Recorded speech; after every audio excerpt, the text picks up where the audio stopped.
नमस्कार, बहुत स्वागत है आप सभी का। आप देख रहे हैं गानी कुर्सी की आपका प्रोग्राम। मैं हूं सौरभ शर्मा, आपके साथ सारी खबरों के पीछे की कहानियां यहीं आपको पता चलती हैं। हर्षवर्धन त्रिपाठी जी, विजय त्रिवेदी जी, एक कमोडोर एस बैल साहब प्रोग्राम में आ चुके हैं। समीर चौगांवकर जी का इंतजार है, पहुंचने वाले हैं। लेकिन आज की सबसे बड़ी खबर पटना की सड़कों से निकली है। बिहार में वोटर लिस्ट रिवीजन पर जो घमासान चल रहा है, दरअसल आज वो सड़कों पर उतर आया है। बिहार में आज महागठबंधन ने बंद बुलाया है, चक्का जाम किया हुआ है, ट्रेनें रोकी जा रही हैं। और इस सब के बीच राहुल गांधी पटना पहुंचे हैं, जहां उन्होंने तेजस्वी यादव के साथ मिलकर सड़क पर उतरकर अपने कार्यकर्ताओं के साथ बड़ी तादाद में एक शक्ति प्रदर्शन किया। इनके अलावा पूर्णिया से सांसद पप्पू यादव भी इस प्रोग्राम में शामिल हुए हैं, इस प्रदर्शन में शामिल हुए हैं। पटना के इनकम टैक्स चौराहे से यह सिलसिला शुरू हुआ। राहुल गांधी, तेजस्वी यादव और दीपांकर भट्टाचार्य सीपीआई माले वाले एक गाड़ी पर सवार होकर प्रदर्शन करते हुए चुनाव आयोग के दफ्तर के लिए निकले। पुलिस ने सचिवालय थाने के बाद बैरिकेडिंग करके उन्हें रोका। उन्हें यहां से आगे जाने की परमिशन नहीं दी गई और यहीं से कार्यकर्ताओं को संबोधित करने के बाद ये सारे नेता वापस लौट गए। यहां से चुनाव आयोग का दफ्तर सिर्फ 150 मीटर दूर था। राहुल गांधी ने लेकिन यहां जो बातें कही वो आपको बता दें। उन्होंने कहा कि महाराष्ट्र की तरह बिहार के चुनाव में भी बीजेपी चोरी करने की कोशिश कर रही है। महाराष्ट्र का मॉडल हम समझ गए, वहां चोरी हमने पकड़ ली, तो इस बार इन्होंने दूसरा रास्ता निकाला है कि वोटर लिस्ट रिवीजन के नाम पर लाखों वोटरों को उनका वोट जो है वो छीन लो। तेजस्वी यादव बोले, वोटर लिस्ट से पिछड़े, दलित और अल्पसंख्यकों का नाम काटने की तैयारी हो रही है। मतलब सीधे शब्दों में उन्होंने कहा कि हमारे वोटर का नाम काटने की तैयारी हो रही है और बीजेपी ऐसे चोरी करके ये चुनाव जीत लेना चाहती है। लेकिन आज महागठबंधन के नेताओं ने इस मुद्दे को एक दूसरे लेवल पर ले जाने का काम किया, जब उन्होंने पूरे बिहार में एक बंद की कॉल दी थी। अब इसका कितना असर रहा वो आपको हम थोड़ी देर में बताएंगे। लेकिन राहुल गांधी खास तौर पर वहां पहुंचे, आपको नेता दिखाई दे रहे हैं, तेजस्वी यादव, दीपांकर भट्टाचार्य, डी राजा भी दिखाई दे रहे हैं लेफ्ट के। तो उस महागठबंधन के जितने चेहरे इकट्ठा हो सकते थे एक जगह पर, वो सभी इकट्ठा हुए हैं। अब इसका असर तो तब होगा अगर बिहार की जनता को वो ये बात समझाने में कामयाब हो गए कि जो हो रहा है वो ठीक नहीं है, वो गलत हो रहा है। लेकिन क्या ऐसा है? और चुनाव आयोग इस बीच में क्या कह रहा है? चुनाव आयोग जो डेटा जारी कर रहा है उसके मुताबिक तो उसका ये जो सर्वे का काम है या वोटर लिस्ट रिवीजन का काम है, ये तो बड़ी तेज गति से चल रहा है। और चुनाव आयोग ये भी दावा कर रहा है कि आधे से ज्यादा फॉर्म तो भरकर हमको वापस भी दिए जा चुके हैं। इसका मतलब ये कि बिहार का जो वोटर है वो चुनाव आयोग की इस प्रक्रिया में सहयोग कर रहा है। अगर उसको प्रॉब्लम नहीं है तो इन नेताओं को प्रॉब्लम क्यों है? या फिर पूरी सच्चाई बताई नहीं जा रही? तो इस पर हम लोग बात करेंगे, लेकिन आपको मैं पहले कुछ बयान दिखा देता हूं। राहुल गांधी ने क्या कहा यहां से, तेजस्वी यादव क्या बोले और बीजेपी जेडीयू ने उनकी बातों पर कैसे रिएक्ट किया। बिहार की जनता को कह रहा हूं कि महाराष्ट्र का चुनाव चोरी किया गया था और जैसे महाराष्ट्र का चुनाव चोरी किया गया था वैसे ही बिहार का चुनाव चोरी करने की कोशिश की जा रही है। महाराष्ट्र मॉडल समझ लिया है, इसीलिए वो हम नया बिहार मॉडल लाए हैं। और मैं आपको साफ बताना चाहता हूं कि ये गरीबों का वोट छीनने का तरीका है। इलेक्शन कमिश्नर से जाके मिले, मैं नहीं था मगर सारे नेता गए और मैंने इनसे पूछा आपको क्या लगा, और सारे के सारों ने कहा कि इलेक्शन कमिश्नर बीजेपी और आरएसएस जैसे बात कर रहे हैं। वो भूल गए हैं कि वो किसी राजनीतिक पार्टी के नहीं है, वो हिंदुस्तान के इलेक्शन कमिश्नर है और उनका काम इस संविधान की रक्षा करने का है। और मैं इस यहां से क्लियर मैसेज देना चाहता हूं, आपको जो करना है करिए, मगर बाद में कानून आप पर लागू होगा। भूलिए मत, आप कितने भी बड़े हो, कहीं भी बैठे हो, कानून आपको नहीं छोड़ेगा। मैं आपको गारंटी दे रहा हूं कि कानून आपको नहीं छोड़ेगा।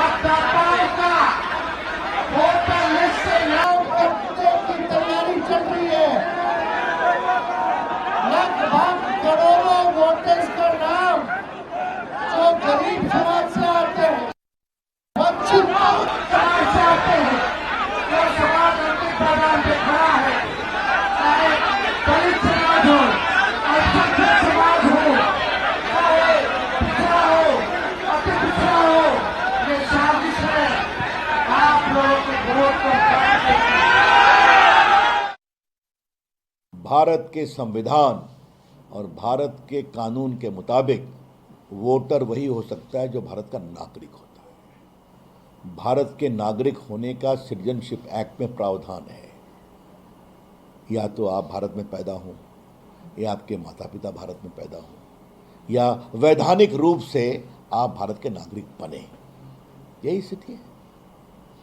अब जैसे बहुत से भारत के लोग अमेरिका बस गए, यूरोप बस गए, इंग्लैंड बस गए तो वहाँ के नागरिक बन गए, तो भारत की नागरिकता भी समाप्त हो गई ना। हालांकि आप भारतीय मूल के हैं, लेकिन आप यहाँ वोट नहीं दे सकते। तो यही तो कानून है ना। तो जब इतना सख्त कानून है तो फिर ऐसे लोग जो एकाएक चले आए हैं, तो जांच में क्या दिक्कत है? होने दीजिए ना। तो सवाल यही है। अभी तो किसी को निकाला नहीं जा रहा है।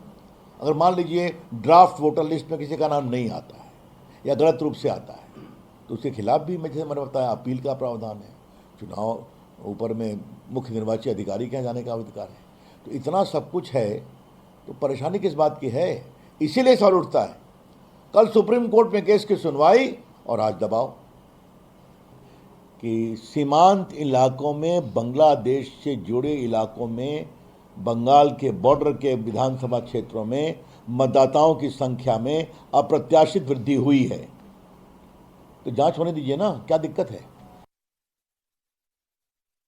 आप राजनीतिक बंद के लिए आए हैं।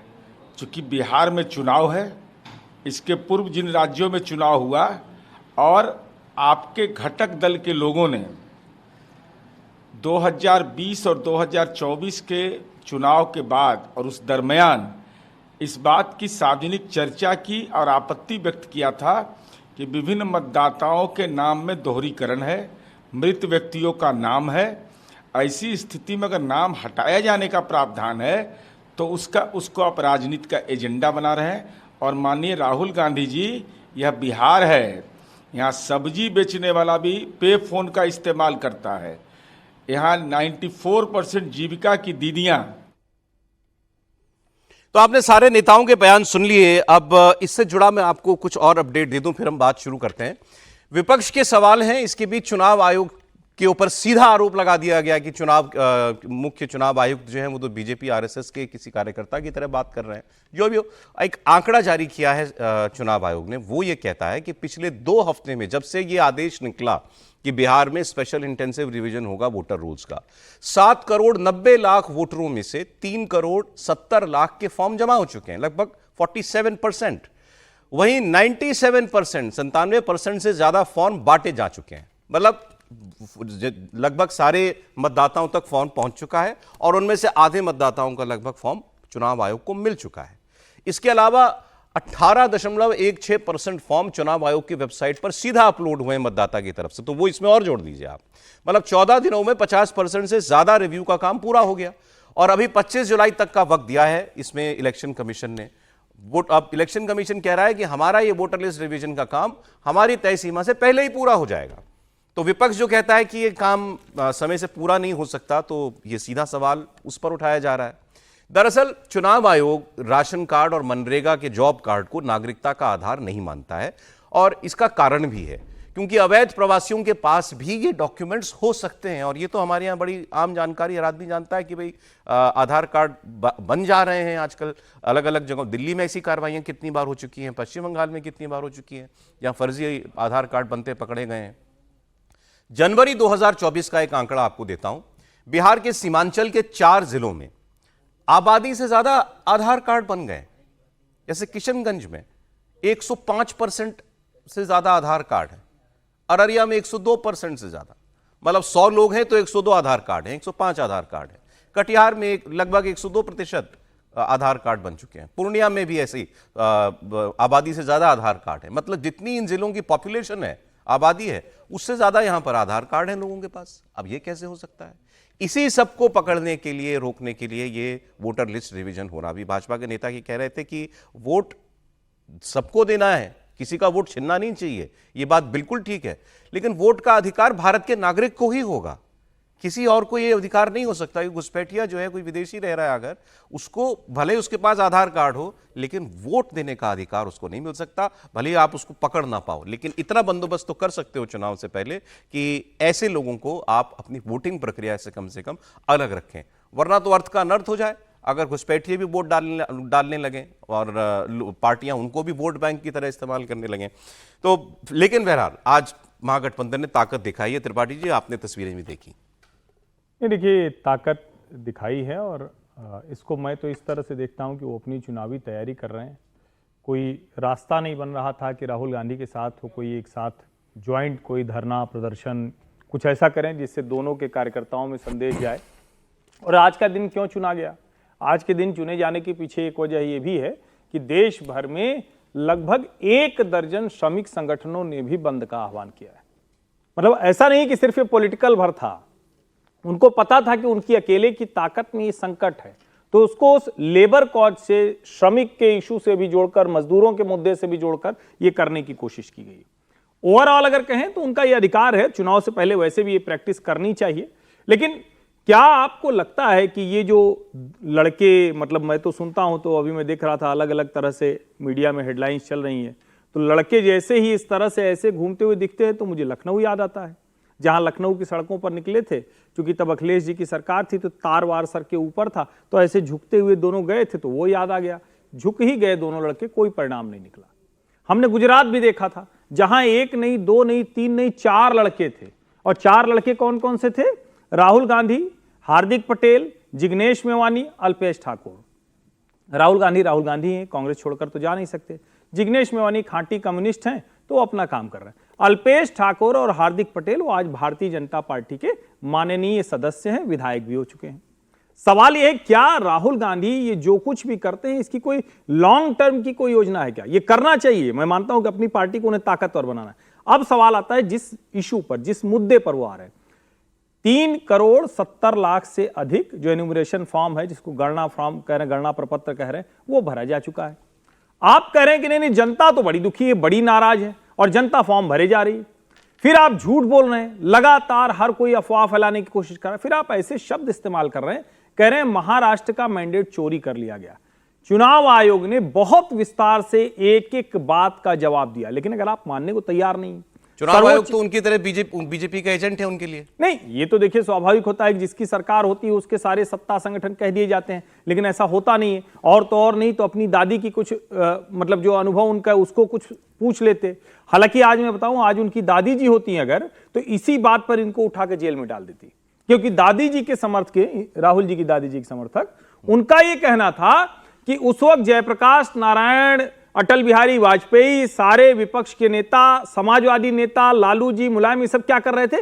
ये इतनी अराजकता झूठ बोल के फैला दिए थे कि देश में भयावह स्थिति। ठीक है, अब आज जो राहुल गांधी बोल रहे हैं वही अराजकता कर रहे हैं। तो अच्छा है कि दादी जी नहीं है, नहीं तो ये जेल में होते। लेकिन ठीक है, चुनावी अधिकार करना चाहिए। बिहार की जनता को इस प्रक्रिया से कोई प्रॉब्लम नहीं है, वो सहयोग कर रही है, बहुतायत जनता को कोई प्रॉब्लम। और राहुल गांधी के पास कोई विजन नहीं दिखाई देता, फिलहाल तो नहीं दिखता। ठीक, अब उन्होंने कहा कि हमने क्योंकि महाराष्ट्र का मॉडल पकड़ लिया। महाराष्ट्र का मॉडल उन्होंने क्या बताया था? फर्जी वोटर जोड़ो, जहां जहां बीजेपी कमजोर है वहां पर। वो तो अब इस बार दूसरी तैयारी करी है भाजपा ने, चुनाव आयोग को मिला करके। उन्होंने कहा कि चीफ इलेक्शन कमिश्नर तो हमसे बात कर रहे हैं जैसे आरएसएस बीजेपी के कार्यकर्ता हूं, इस तरीके से। तो उनका कहना है कि अब ये नया तरीका निकाला है बीजेपी ने कि वोटरों के नाम पहले ही काट दो और उसको एक कॉन्स्टिट्यूशनल संवैधानिक जामा भी पहना दो एसआईआर के नाम पर, इस इंटेंसिव रिवीजन के नाम पर। सर, बहस हो रही है, बार बार इस पर भी चर्चा होती है कि रिवीजन होना चाहिए, सब लोग भी मान रहे हैं कि रिवीजन होना चाहिए। फिर वो टाइम को लेकर हुई, आपने भी उसमें साफ किया कि इलेक्शन कमीशन ने कहा कि भाई उनका प्रोसेस जो है रफ्तार से चल रहा है। लेकिन मैं दूसरे मसले पर चर्चा करना चाहता हूँ, जिस पर अभी इलेक्शन कमीशन ने कहा कि भाई जो हिंदुस्तान का नागरिक नहीं हो उस पर उसको वोट का अधिकार नहीं होना चाहिए। ये तो बिल्कुल ठीक बात है, इसमें तो किसी को आपत्ति नहीं होगी। लेकिन मैं सुप्रीम कोर्ट का एक ऑर्डर देख रहा हूँ जो 1995 का, इसी रेफरेंस का है, इलेक्शन कमीशन को लेकर 1995 का है। ये Lal Babu Hussain versus ERO, electoral registration officer जी। ये बिल्कुल उसी रेफरेंस में, जिसमें उन्होंने कहा, सुप्रीम कोर्ट ने 1995 का वर्डिक्ट है कि सिटीजनशिप का वेरिफिकेशन का अधिकार इलेक्शन कमीशन के पास नहीं है। ये काम है होम मिनिस्ट्री का, या जो भी सूटेबल अथॉरिटी होती है, क्वासी जुडिशियल जो भी अथॉरिटी है वो करे, और वो इस आधार पर किसी का भी आर्बिट्रेरी तरीके से डिलीशन नहीं कर सकती। उनको चाहिए कि जो दस्तावेज दिए गए हैं, जिसको सरकार मानती है कि भाई ये हमारे सिटीजनशिप के दस्तावेज हैं, उसके आधार पर उसको काम करना चाहिए। इलेक्शन कमीशन किसी की सिटीजनशिप के वेरिफिकेशन पर नहीं जाती, लेकिन सिटीजनशिप से जुड़े डॉक्यूमेंट मांग सकता है। डॉक्यूमेंट मांग सकता है। मैं वो जो बात है वो बता रहा हूँ। फिर उन्होंने कहा कि सिटीजनशिप पर एक बहुत इंपॉर्टेंट बात सुप्रीम कोर्ट ने कही कि सिटीजनशिप का जो ऑनर्स है वो व्यक्ति पर है, सिटीजन पर है, कि वो प्रूव करे कि वो इंडिया का, इस देश का सिटीजन है कि नहीं। ये काम उसको करना है, लेकिन सिटीजनशिप के आधार पर कि भाई आप सिटीजन नहीं है, ये वेरीफाई करने का काम इलेक्शन कमीशन का नहीं है। और यदि ऐसा कुछ लग रहा है उनको, तो वो एक जो क्वासी जुडिशियल जो भी सिस्टम होता है या होम मिनिस्ट्री का जो सिस्टम है उस पर उसको जाना चाहिए। तो ये एक बड़ी बहस है कि क्या इलेक्शन कमीशन को सिटीजनशिप पर काम करना चाहिए कि नहीं करना चाहिए। हाँ, मैं तो आपको एक वो रेफरेंस इसका बताया, तो मैंने इसमें अपनी बात कोई नहीं जोड़ी। नहीं, बिल्कुल ठीक कह रहे हैं, ये बात सही है। हमने भी प्रोग्राम में एक दिन पहले कोट किया था कि ये काम नहीं है, सुप्रीम कोर्ट ने कहा है इलेक्शन कमीशन का नागरिकता जांचना। सुप्रीम कोर्ट तो, इलेक्शन कमीशन तो नहीं कह रहा कि मैं नागरिकता जांच रहा हूँ, वो तो कह रहा है मैं वोटर जांच रहा हूँ, ये मेरा वोटर है कि नहीं है। वोटर होने के लिए नागरिक होना जरूरी है, ये साथ में जुड़ी हुई बात है। लेकिन इलेक्शन कमीशन तो केवल जो पात्र वोटर है उसकी पहचान कर रहा है। आपने खुद कहा कि वो डॉक्यूमेंट कोई भी मांग सकता है। हाँ, और उसमें उसको प्रूव करना हो। अच्छा, ये भी बहस में आई एक दिन बात कि कौन से डॉक्यूमेंट मांगे इलेक्शन कमीशन, ये कहां लिखा है। अब ये जब नियम बने होंगे, जब इलेक्शन कमीशन का मैनुअल बना होगा, तब तो आधार का, उसमें एक डिबेट इसलिए होती है क्योंकि इलेक्शन कमीशन ने आधार कार्ड को उसमें से अलग कर दिया। मैं वही सर, मैं भी सवाल ही पूछ रहा हूं जी। जब से ये सारे प्रक्रियाएं बनी होंगी, SIR, voter list revision, whatever, election commission की नियमावली बनी होगी, तब तो आधार का कॉन्सेप्ट ही नहीं था देश में। आधार तो अभी आया ना, 15-1 साल पहले, 20 साल पहले आया होगा। तो अब दुनिया कह रही है कि आधार को मानिए। इलेक्शन कमीशन कहता है जो डॉक्यूमेंट चलते आ रहे हैं हम उनमें से मांग रहे हैं। अब उन 11 की लिस्ट को आप देखिए, ये ठीक है कि वो हर साधारण घर में नहीं होते, लेकिन वो मान्य डॉक्यूमेंट है। नहीं, वो ठीक है, उसमें कहीं ये नहीं लिखा है कि इलेक्शन कमीशन यही डॉक्यूमेंट मांगेगा अपनी लिस्ट रिवीजन के लिए और ये वाले डॉक्यूमेंट नहीं मांगेगा। नहीं, तो आरतीजी के प्रोग्राम में एक चीज और जोड़ दूं, स्वागत है जी, एक चीज और जोड़ दूं कि वो तो अपडेट कर सकता है इलेक्शन कमीशन। और दूसरा इंटरेस्टिंग बात क्या है कि जो दस्तावेज मांगे जा रहे हैं वो सारे दस्तावेज ही आधार कार्ड से वेरीफाई होते हैं। आपके पास आधार कार्ड होगा तब वो बनेगा। तो फिर जो जिस चीज पर आधार है उसी को निराधार आप कर रहे हैं। सब चीजें जुड़ी हुई, लेकिन अभी और UIDAI की वेबसाइट पर आप जाएंगे, जो भारत सरकार के आधार की वेबसाइट है, उस पर क्या लिखा है? उस पर लिखा है मेरी पहचान मेरा आधार। सर, अब ये बहस बहुत लंबी चली जाएगी। आपने बिल्कुल ठीक कहा, वो मेरी पहचान है कि ये आदमी मैं हूं। ये विशेषज्ञों ने बताया कि आधार का मतलब ये कि इसमें जितने बायोमेट्रिक्स हैं ये मेरे हैं और मैं यही व्यक्ति हूं, लेकिन मैं भारत का रहने वाला हूं या नेपाल का रहने वाला हूं। आधार इस बात का प्रूफ नहीं है। उसमें जो एड्रेस लिखा है वो और आपकी जन्म तिथि और जन्म स्थान तो होता नहीं शायद उसमें, जन्म स्थान नहीं होता। हाँ, तो वो लेकिन आधार से तो आप पासपोर्ट, उसके लिए आधार नहीं जाना जाता। आधार जो है पासपोर्ट का सबसे महत्वपूर्ण कार्ड है, और पासपोर्ट जो है वो सिटीजनशिप का वो है प्रमाण। साथ मैं एग्री करती हूँ कि आप कह रहे हैं कि आधार से ये आप साबित नहीं कर सकते हैं कि आप इस देश के निवासी हैं कि नहीं।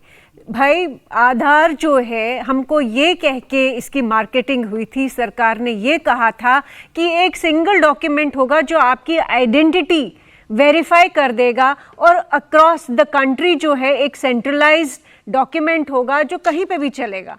तो जब अगर आप जो अभी भी जो डिबेट चल रही है बिहार में, उससे सबसे बड़ी चीज जो नजर आ रही है, इनएफिशिएंसी ऑफ द सिस्टम जो है वो नजर आ रही है कि सरकार को इतने सारे कार्ड बना लिए, ड्राइविंग लाइसेंस है, बिजली का बिल है, ABCD है, उसके ऊपर आधार भी है और उसके ऊपर इलेक्शन कमीशन का भी कार्ड है, और ये सारे कार्ड होने के बावजूद, उसके बावजूद भी आपको इलेक्शन कमीशन के वेबसाइट पे अगर आप जाएंगे, आप देखेंगे एक ही इंसान के या तो 2-3 वोट होंगे अलग अलग जगह पे, या कोई वोट ही नहीं होगा। सिस्टम इनएफिशिएंट है, ये तो सच्चाई है। बिल्कुल, इसीलिए ये कहना कि इलेक्शन कमीशन ने जो आधार को बिल्कुल रद्द किया है, डिसमिस किया है, मुझे नहीं लगता है कि ये सही। अच्छा, मुझे बताइए, ये कॉमन नॉलेज है या नहीं है कि नकली आधार बनते हैं? ये भी कॉमन नॉलेज है कि बहुत सारे नकली वोटर्स क्या नहीं बनता सर? एक जगह मैं रजिस्टर्ड कह रहा नहीं हूं है। अगर ये सब मानते हैं कि आधार नकली बनते हैं, और बिल्कुल। अभी हमने डेटा ये दिया कि सैचुरेशन से ज्यादा, आबादी से ज्यादा आधार बने हुए नकली हैं। क्या नहीं बनता है? ओहो सर, इसका मतलब हम स्क्रूटनी करना छोड़ दें? नहीं, स्क्रूटनी बिल्कुल होनी चाहिए, बिल्कुल होनी चाहिए, लेकिन मुझे लगता है इलेक्शन कमीशन को खुद पे भी एक स्क्रूटनी करनी चाहिए। समय चला जाएगा। जिस मैं तरह- आप एक बार बहल साहब का इस पर टेक देखिए, इसमें मैं एक दो चीजें कहना चाहता हूं। सबसे पहले कि एक दिन पहले करना, जब सुप्रीम कोर्ट संज्ञान लेगा तो कहीं ना कहीं एक प्रेशर पॉइंट की तरह सुप्रीम कोर्ट के ऊपर भी होगा। दूसरी चीज है कि दो मुद्दे इसमें आ जाते हैं। एक पॉलिटिकल मुद्दा जहां पे इमोशनल अपील को जनरेट किया जा रहा है ऑपोजिशन पार्टीज के द्वारा, ताकि मैक्सिमम वोटर्स, खासकर जो सीमांचल के अंदर वोटर्स है जिनको ये ज्यादा इफेक्ट करेगा, उनको अपनी तरफ खींचना। और साथ में जो महागठबंधन की पार्टीज हैं उनको एक स्थान पे ये पहली बारी आ रही हैं और इनको साथ लेके चलना, इनके जो कार्यकर्ता एक दूसरे को पहचान सकें। और तीसरी चीज है जो 5 करोड़, जो हमने कहा था कि 5 करोड़ के करीब तो ऑलरेडी वेरीफाइड है, क्योंकि 2003 से पहले जितने भी हैं, क्या उनको भी फॉर्म फिल करना पड़ेगा? यस, उनको भी फॉर्म फिल करना पड़ेगा। तो कहीं ना कहीं वो जो हम फिगर दे रहे हैं 47 से 50%, तो उसमें कई ऐसे फॉर्म भी होंगे जिनमें 5 करोड़ वो वाले होंगे जो जिनकी वेरिफिकेशन की जरूरत नहीं है। और जो वेरिफिकेशन की जरूरत है वहां पे ये प्रॉब्लम आएगा। इसके अंदर भी दो चीजें आ जाती हैं। एक है जो अर्बन एरियाज है, शहर है, वहां पे ज्यादा प्रॉब्लम नहीं आएगी, वहां पे ज्यादातर डॉक्यूमेंट्स अवेलेबल होंगे। लेकिन प्रॉब्लम आएगी रूरल एरियाज के अंदर, और रूरल एरियाज में ही जाना भी इस समय मुश्किल है। और वहां पे जो प्रॉब्लम्स आएंगी वो एंड में डिटरमिन करेंगी। कब आएगी प्रॉब्लम पहल साहब? आधे फॉर्म तो जमा हो गए जी, लेकिन जो फॉर्म्स में प्रॉब्लम आनी थी, क्या वो वाले फॉर्म्स उस परसेंटेज के अंदर आते हैं? ना मैं करेक्ट, लेकिन 3 करोड़ के करीब अभी भी वो नंबर है। अगर इसमें से अगर हम डिस्कशन के लिए कहें कि कुछ लाख या 10 लाख या 15 लाख जो है वो रह जाएंगे, तो ऑपोजिशन को जरूर यह मुद्दा मिल जाएगा कि इलेक्शन कमीशन फेयर नहीं है। एक छोटा कमेंट प्लीज। नहीं, देखिए, मैं तो फिर कह रहा हूं ना कि ये एक तो आधार वाले मसले पर तो हम सब एक मत हैं, और मेरा ये मानना है कि स्क्रूटनी के लिए आधार से अच्छा तरीका क्या है? आपके पास फिंगरप्रिंट है, आपके पास रेटिना है, सब कुछ आपके पास है। तो वो तो अगर नहीं आप कर पा रहे हैं तो ये सीधे सीधे सरकार के उस तंत्र की विफलता है जो आधार बना रहा है। ये चुनाव आयोग का मसला नहीं है। लेकिन दूसरा इसका पहलू ये है कि क्या एफिशिएंट होने का कोई अवसर भी न लिया जाए। हाँ।